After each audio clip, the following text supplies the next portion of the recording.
alors Assane ñu des ba tey ci dynamique boobu parce que bakkan rot na université malheureusement ni ma ko waxee barki démb ci jàppante yi amoon diggante takk der yi ak étudiants yi ki faatu nekkoon un jeune boo xam ne mi ngi doon jàng médecine li ci gën a naqadi nag mooy dañu ko fekk ñu ne ci chambre am dóor ko ba mu jëlee ci ay blessures li xew keroog université ñëpp gis nañu ko mais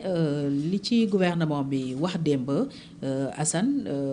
am na ci ay dégg-dégg yu bari yow noo jàngatee situation bi li amoon UCAD ak démb la déclaration du gouvernement. waaw jërëjëf Fatou d'abord ñun tam foofu ñuy jaale famille Ablaye Ba.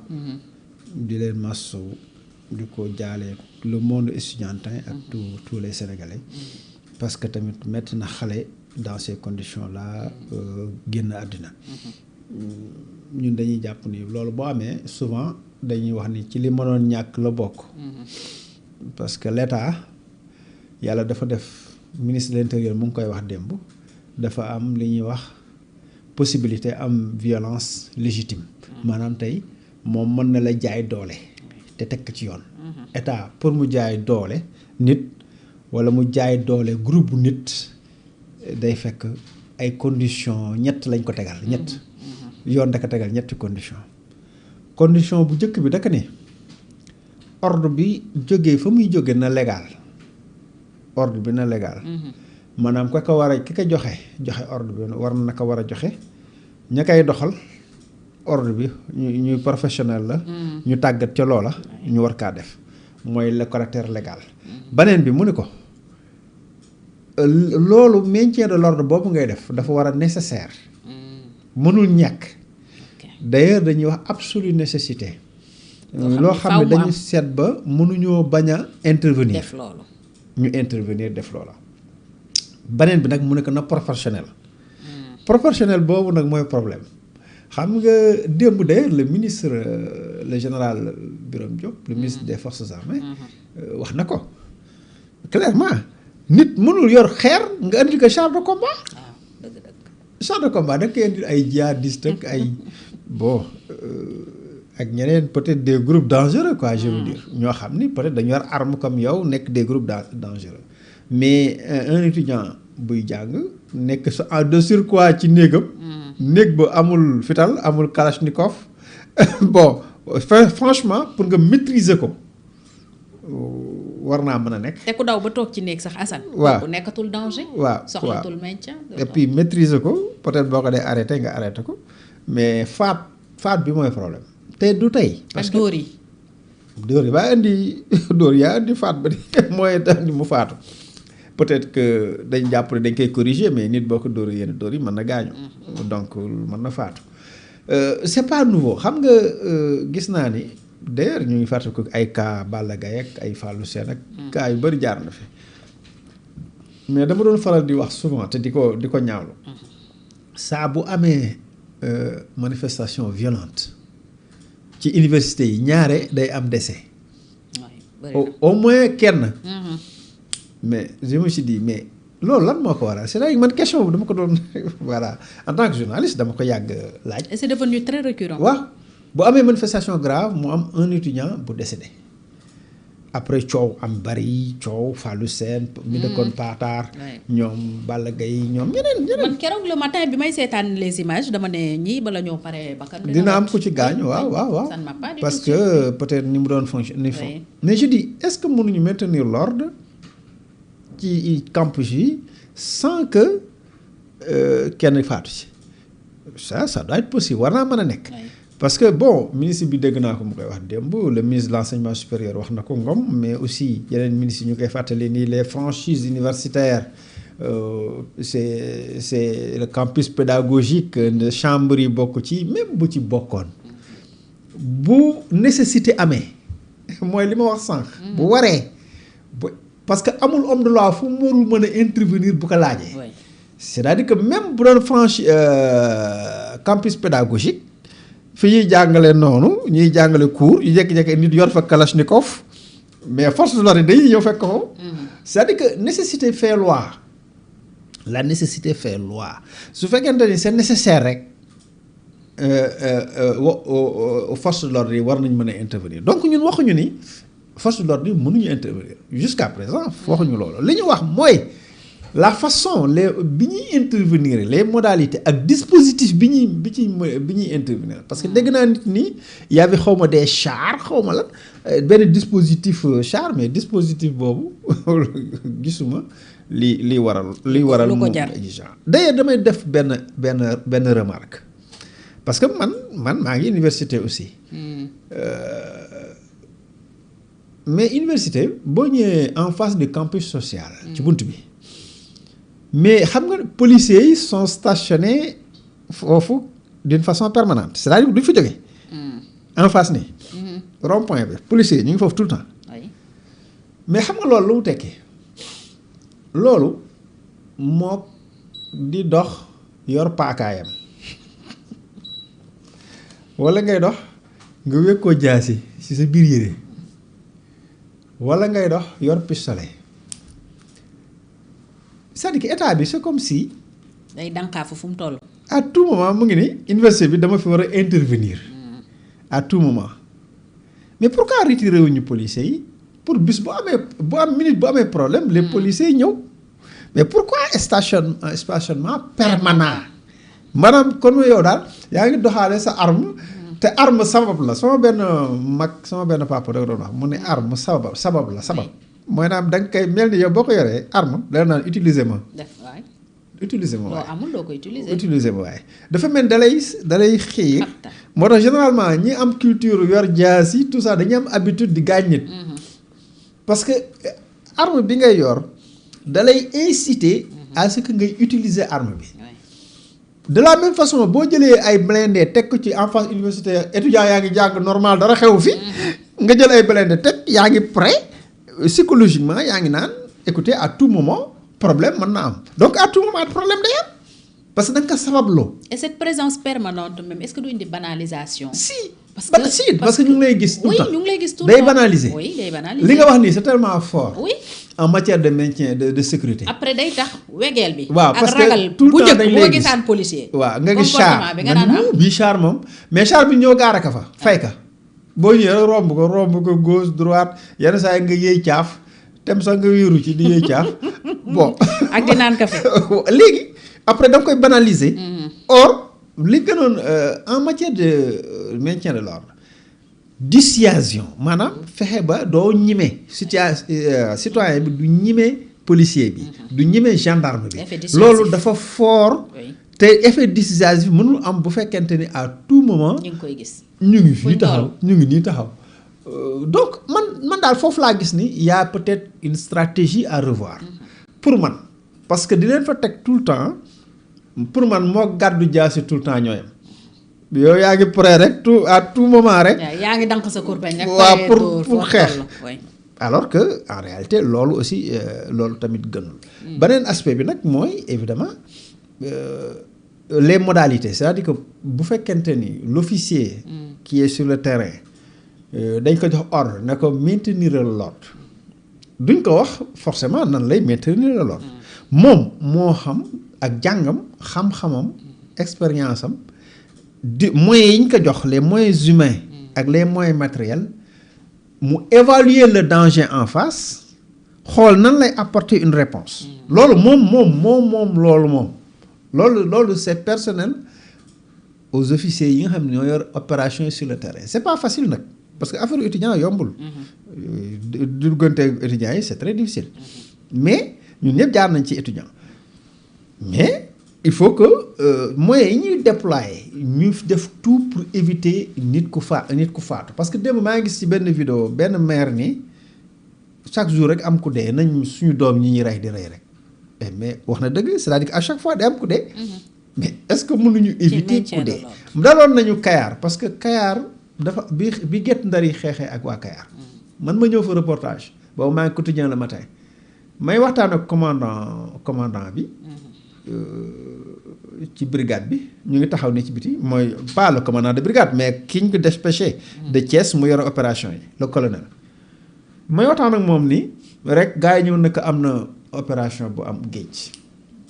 amaat na ay mouvement yu amaat géej gars yi déployé foofu il s'est passé des choses ak sama reporter bi ma àndaloon reporter photographe ñu kidnappé ko Abdou Cissé bu Le Quotidien maa ngi koy nuyu d'ailleurs di ko ziar épisode bu difficile mais Kayar benn boy dañ ko fital li tax xale yi agité woon noonu faatoon nañ fa benn boy en lui tirant une balle sur la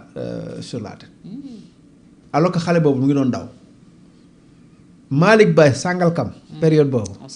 fu lañ ko fitalee vous vous rappelez ci la commandant bi amoon ci excusez-moi ci la commandant bi amoon jéggalu ci portable amul problème ci la commandant bi amoon problème commandant Sarr je crois su ma juumul am na yeneen cas donc mais maintien de l'ordre bu légalé 2 mu nécessaire 3 mu proportionnel kenn du ci wax mais nag gis nañu souvent légalité bi ak nécessité bi day am mais la proportionnalité nous pose problème parce que souvent gars loxo yi day diis bon c'est-à-dire même bu ñu nekkee en période d'état d'urgence nga xam ne dañu décréter état d'urgence parce que fii mooy événement yi fi amoon nga xam ne souvent dañu doon décréter état d'urgence naan telle heure ba telle heure nangam après ñu def couvre-feu war a tëdd telle heure nangam état d'urgence la nangam musuñu àgg nag fii bon sama fàttaliku man musuñu àgg état de siège mais il est bon que parfois parce que événement yi amoon 2021 ba 2024 wax il est bon que parfois ñu décréter état de siège bu ñu nee ba la police est dépassée ak wala la gendarmerie ba l'armée war a intervenir ñaanuñu ko moment bi armée bi intervenir moment boobu dañu war a déclarer état de siège bu ko defee les militaires ñoo yor l'ordre ñu appliquer les lois martiales les lois de l'armée foofu on comprend parce que situation bi moo àgg foofu parce que en matière de sécurité publique amul lu loi bi réglé wul tout est prévu il y a des interventions normales comme ni gars yi def nii mais am na cas yoo xam ne il faut nga décréter état d'urgence couvre-feu mais am na moment boo xam ne ba fa àggee ba mu ba metti ba ëpp da ngay décréter l'état de siège nga jël mooy li duuduwaat doon wax rek un peu mais ak ni mu ko waxee la c'est-à-dire que c'est un peu état de siège boo ko defee donc boo ko décréter da ngay jël pouvoir de sécurité bi waxuma tout le pouvoir mais da ngay jël pouvoir de maintien de l'ordre da nga koy jox l'armée bu ko defee l'armée applique maintenant les lois martiales ñooy la loi militaire déployer ay charam parce que moyens yooyu la am ay fusils génn parce que situation bi moo ko laaj mais bu ko situation bi laajul yow amagoo sax état d'urgence c'est une opération de maintien de l'ordre caractère délicat bi nee nga le ministre d'ailleurs foofu la doon waxee démb nii dafa par moment day délicat parce que am na pas journaliste am na ay étudiants yoo xam ne dañuy yor ay kalachnikov dañuy yor arme blanc lacrymogène oh pas kalachnikov qu'est-ce que je raconte kon mu metti lacrymogène bu yoroon kalachnikov sax ça justifierait mais ab étudiant fu muy jëlee kalachnikov ak nu mu koy utiliser cher na trop benn kalachnikov pour jënd ko c'est pas évident ak utiliser ko déjà il faut nga mun ko donc grenade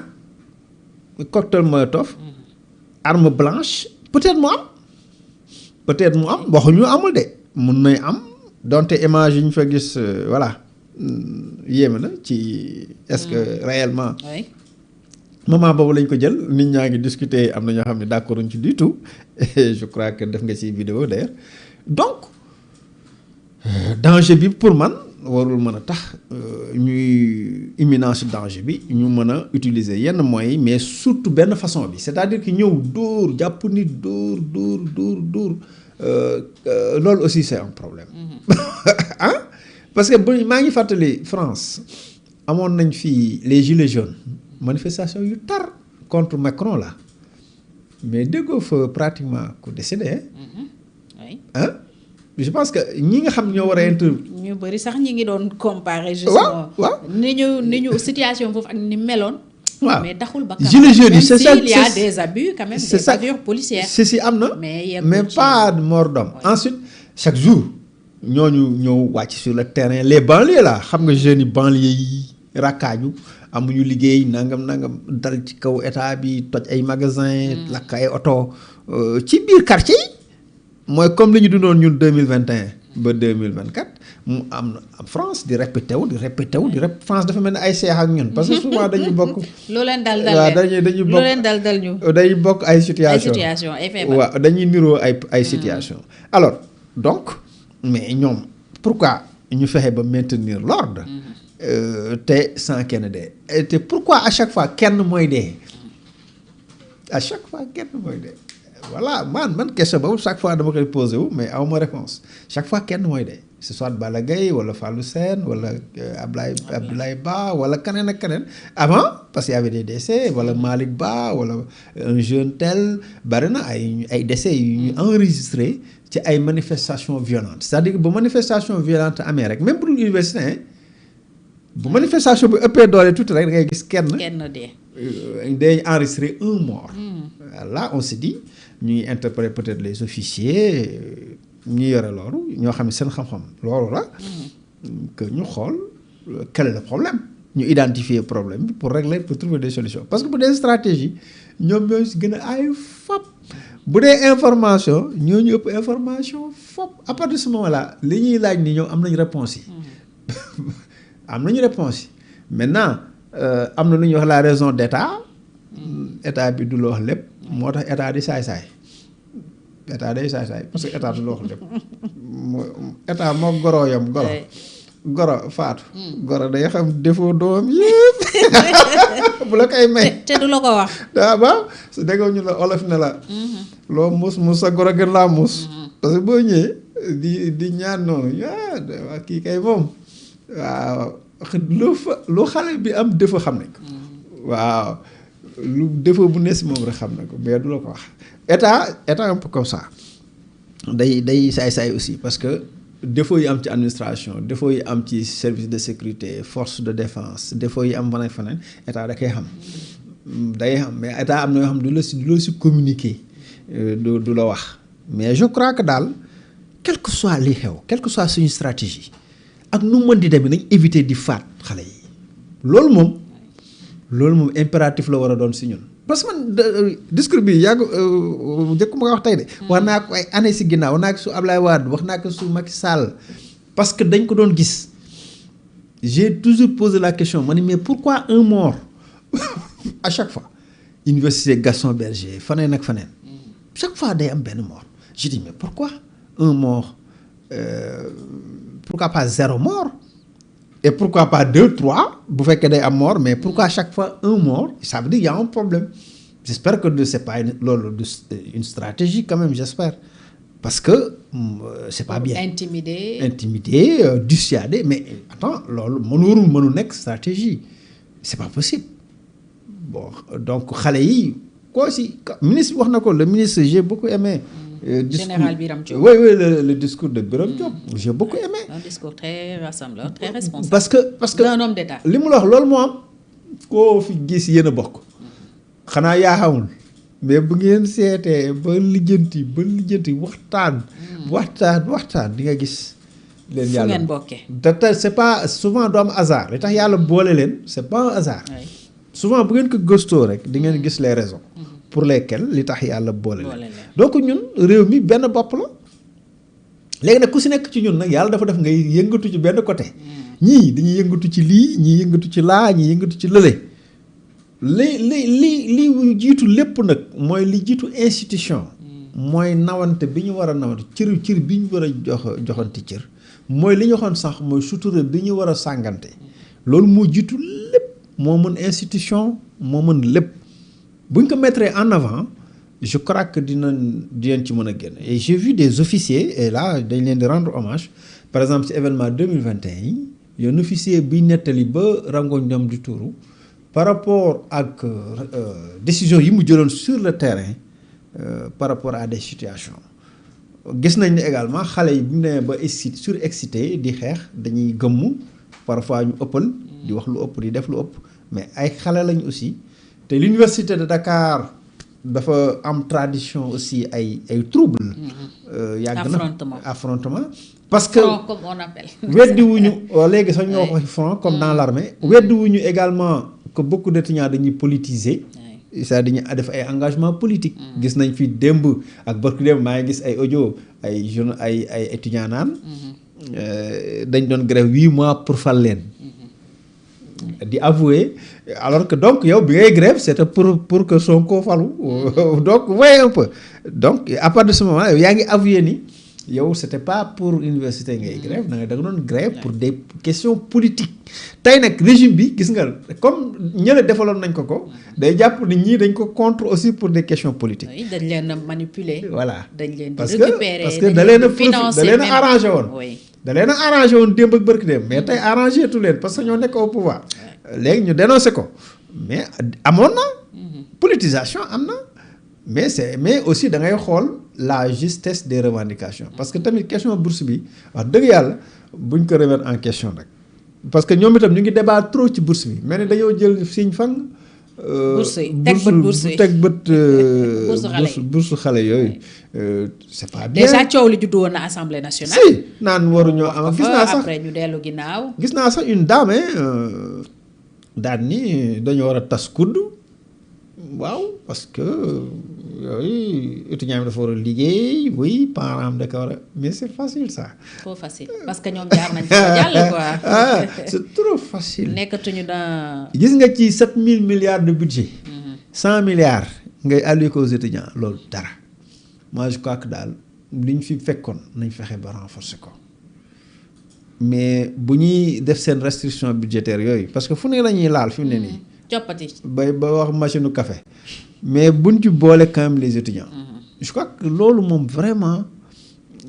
nañ ci bàyyi xel parce que ñu ngi naan bon bourse bi dootul rétroagir c'est-à-dire rappel yi ni ñu ko doon defee duñu def rappel. donc bi nga inscrire lañ lay fay ba y a toutes ces questions là. te ñu ngi leen amel ay rappel ñoom ñu ne nañ leen fay ba pare sax au moins ñu doog a réformer mi ngi mel ni Assane man ma yoreel la bor. waaw fayaguma la ñëw naan la bon léegi bor bi dañuy xool. dañuy annuler désormais. mais fayal.